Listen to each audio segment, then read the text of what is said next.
بسم الله الرحمن الرحيم. أبشروا يا عرب، أبشروا يا عرب، أبشروا يا عرب، أم كلثوم معكم في المعركة، بادية كامل تناضل إلى جانبكم.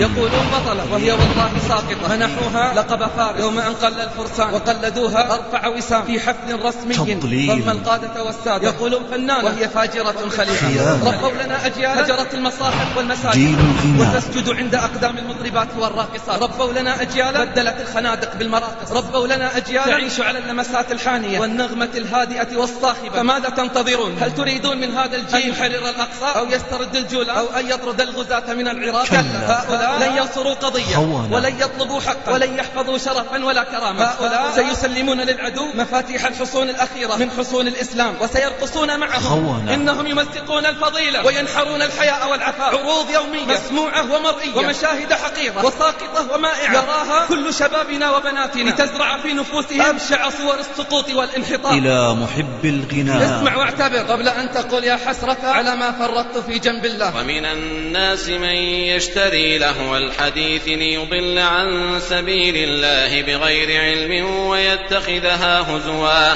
أولئك لهم عذاب مهين. فما بالنا تقرأ على كثير من الآيات فلا هم يتوبون ولا هم يذكرون. إذا مات الإسلام في قلوبنا فأين نخوة العربي الأصيل؟ لهذا الحد تخنث الرجال. ألا وأسفا على الدين وأسفا على الرجولة. والنتيجة شبابنا يموتون على غير لا إله إلا الله.